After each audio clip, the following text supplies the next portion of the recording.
Aujourd'hui, je te montre comment réaliser ces nail art texturés ultra élégants. J'applique uniformément 2 couches de vernis semi-permanent blanc cassé que je mets à catalyser 60 secondes.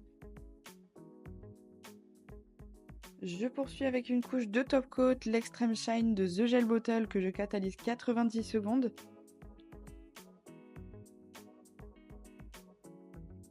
J'applique ensuite un chrome blanc assez léger, puis j'applique une couche de top coat effet gummy, le Top Glow de The Gel Bottle et je mets à catalyser.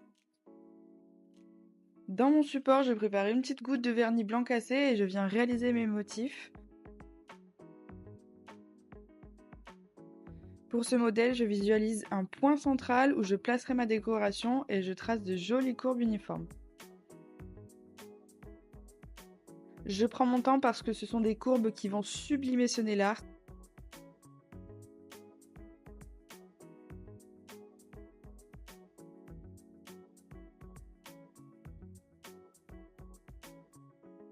Quand le résultat me plaît, j'applique de la poudre acrylique clear, c'est ce qui va apporter de la texture à mon motif sans changer la couleur, et je mets mon dessin sous la lampe.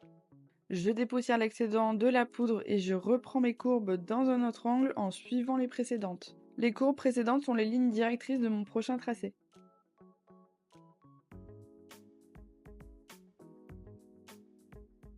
Une fois le résultat souhaité obtenu, j'applique une nouvelle couche de poudre acrylique clear.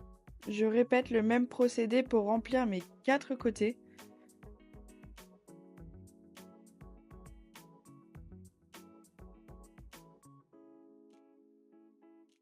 Je rassemble ensuite mes courbes avec une forme dans laquelle je placerai mes perles.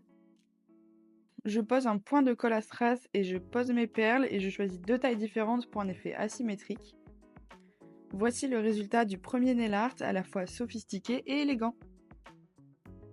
Pour ce deuxième nail art, j'applique uniformément 2 couches de vernis semi-permanent marron rosé chaud que je mets à catalyser 60 secondes. Je poursuis avec une couche de top coat l'Extreme Shine de The Gel Bottle et je catalyse 90 secondes. Je viens ensuite réaliser un rectangle non centré et je veille à ce qu'il soit un minimum uniforme, mais je pourrai apporter des petites corrections par la suite. Une fois que le résultat me convient, j'applique une couche de poudre acrylique clear et je viens catalyser 60 secondes.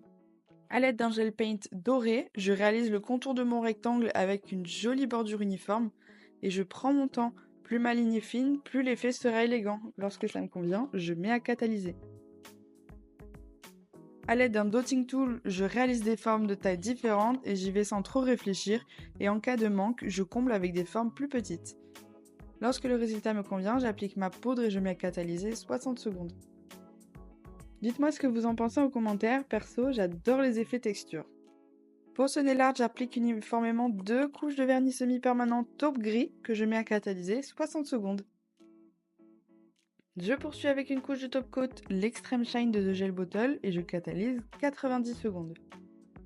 Je trace ensuite un effet vague en diagonale de façon asymétrique et je remplis le centre. Je poursuis par une ligne fine proche de mon motif en suivant le mouvement de ma courbe.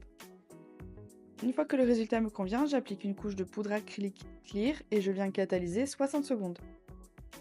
Je trouve que ça manque un peu sur le côté, alors je recrée une ligne. Ensuite, je crée des lignes très fines argentées entre mes courbes tout en suivant le mouvement. Et voilà un nail art facile à réaliser, design et sophistiqué. On poursuit avec un nail art fleuri. J'applique uniformément 2 couches de vernis semi-permanent bleu-gris que je mets à catalyser 60 secondes. Et je poursuis avec une couche de top coat que je catalyse 90 secondes. Je place un point au centre de mon ongle et je réalise l'architecture de mon dessin. Je place donc différents points pour prévisualiser les formes et m'assurer de la symétrie. Je crée ensuite mes pétales avec un pinceau liner. Une fois que le résultat me convient, j'applique une couche de poudre acrylique clear et je viens catalyser 60 secondes. Je suis fan du résultat, admirez-moi cette jolie fleur. Pour finir, un nail art très design, j'applique uniformément 2 couches de vernis semi-permanent vieux rose que je mets à catalyser 60 secondes. Je poursuis avec une couche de top coat, toujours l'Extreme Shine de The Gel Bottle et je catalyse 90 secondes. Pour réaliser ce dessin, j'imagine un Y en courbe. Le dessin, c'est un peu comme donner des courbes à la géométrie. J'imagine souvent des formes comme des rectangles, des carrés ou des lettres et c'est un peu ma structure imaginaire grâce à laquelle je vais créer un beau motif. Une fois que le résultat me convient, j'applique une couche de poudre et je viens catalyser 60 secondes. Je répète l'opération avec des points assez importants pour moderniser mon dessin. Voici le résultat. N'hésitez pas à me dire lequel vous préférez en commentaire. Si tu as aimé la vidéo, n'hésite pas à liker la vidéo et à repartager. On se retrouve très vite pour une prochaine vidéo. Bisous!